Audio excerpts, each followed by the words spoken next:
Good day, everybody. This is Josh. I'm here with a quick review for you of a movie I saw last night called The Monkey. And this movie's being pretty heavily marketed. You've probably heard about it if you like movies. You've probably seen the trailer a bunch of times if you've been to the movies recently. But this is a new movie from Osgood Perkins, who gave us Longlegs last year. And this, in some ways, shares some DNA with that. In other ways, couldn't be more different. It is also based on a Stephen King short story, and is also produced by James Wan. So weirdly, on the poster, it says Osgood Perkins, James Wan, Stephen King, like as if they were the stars of the movie. Osgood Perkins actually does play a character in this movie. I won't spoil who, but he shows up in it. He's a very funny character. Anyway, so this movie is, as I say, it couldn't, in certain ways, it couldn't be more different from Longlegs, because Longlegs was grisly and full of dread, and so is this movie, but Longlegs was incredibly serious. There was like some goofy, over-the-top kind of arch operatic, Nicolas Cage acting in Longlegs, but the rest of the movie was incredibly dour and serious. And The Monkey is a straight-up dark comedy. This is a very, very funny movie. Horrific things happen, scary things abound, but they're not, this doesn't have like traditional, a lot of things will startle you and shock you, but they're almost always played for laughs, and it's not like traditional jump scare kind of stuff. This is very much so, I hate when people use that phrase in reviews, but I just said it. This is very much a short story premise. It feels like a short story, meaning it's an incredibly high concept idea with incredibly high stakes, and yet it feels like a sketch. It feels like it's, the movie's mercifully very short. It does attempt, Osgood Perkins wrote this version of it, and I think he does flesh out he changes some of the character relationships and infuses some of his own stuff into it, but it's a really nice pairing. So I think this movie is fantastic. I had a great time watching it. I laughed a lot. It just doesn't feel like it has normal movie stakes or logic or themes. It really feels like an idea, like an episode of an anthology or something like that. And also, for those of you who are fans of Mystery Science Theater, which is a lot of people who watch my channel, you may remember the Merlin's Mystical Shop of Wonders, or whatever that is called. That episode has an element, a story in it about a monkey, and that's actually, that movie is a loaf of different things edited together. It's got a wraparound with the Ernest Borgnine telling his grandson these horrible stories, and then it uses like an episode of a television show, and then this movie called, I believe, The Devil Inside or something like that, which is about a monkey, an evil toy monkey, the rock and roll Martian part of that movie, which is essentially the same premise. It doesn't go to the same places that this story does, but as far as I could tell, there was never any litigation or anything like that, because the Stephen King story does predate that movie, and it's not officially based on his story. Anyway, so this is the idea of a kind of a silly looking but also sinister toy monkey. Don't ever call it a toy. That in the original story bangs a cymbal, but in this version has a drum. And whenever he bangs it, something terrible happens. And these two young boys, these two twin boys, find this thing. Their dad was a pilot. It's kind of sort of Gremlins-esque origin, where their dad brought this thing home, and he brings home stuff from all over the world, and they open this thing, and then this monkey wreaks havoc.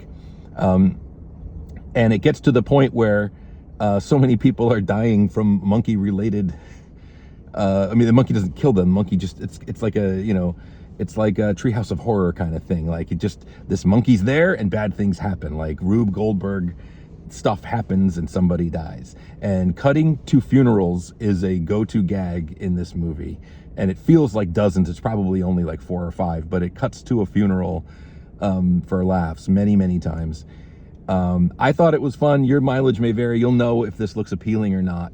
But what I found refreshing about this movie was just how much it embraces darkness and comedy and its own kind of like weird universe. I don't know. Like, apparently Osgood Perkins, who himself has experienced darkness in his life. Both of his parents were killed in ways that made headlines.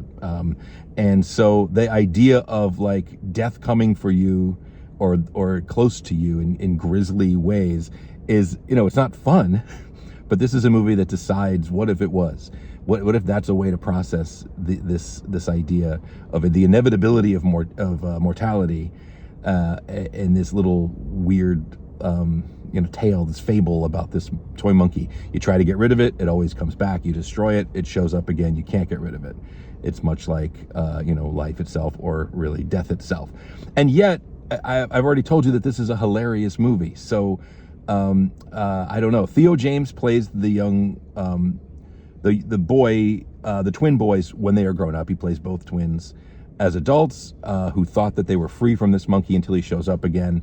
My favorite performance in the movie is Tatiana Maslany, who plays their mother, and relatively small role, not to spoil anything, but just her attitude and her presence in this movie are fantastic. And if I can go on a little like sideways tirade here, it irks me to see the way that the guys who go on Facebook and they just put the laughing reaction to anything to do with certain actresses, certain properties, certain ideas, certain things.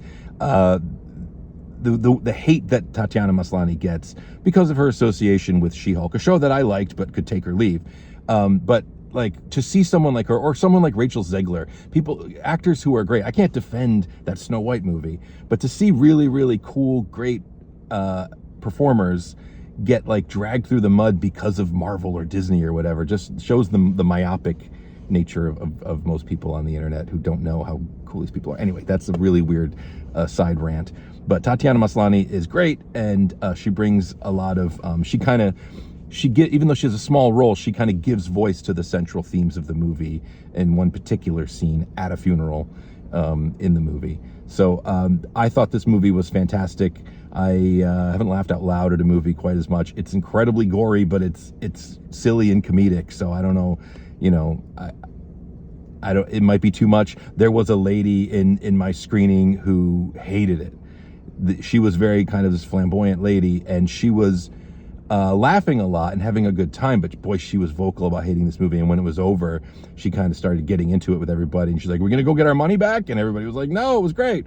But so just be aware, this could be a divisive movie if you're not ready to see a bunch of grisly death played for laughs. But that is The Monkey. Those are my thoughts about it. Osgood Perkins, man, interesting filmmaker. I know Longlegs was not his first feature. I want to go back and see his earlier work now. But in just a year's time now, he's become one to watch with a couple of really exciting movies. So yay for movies. I'll be back very soon with another short, more fun with shorts here on the channel. You can join us on Patreon for some behind the scenes fun and early access to everything. And otherwise, thanks for watching, and I'll see you next time. This is Josh saying, goodbye and stuff.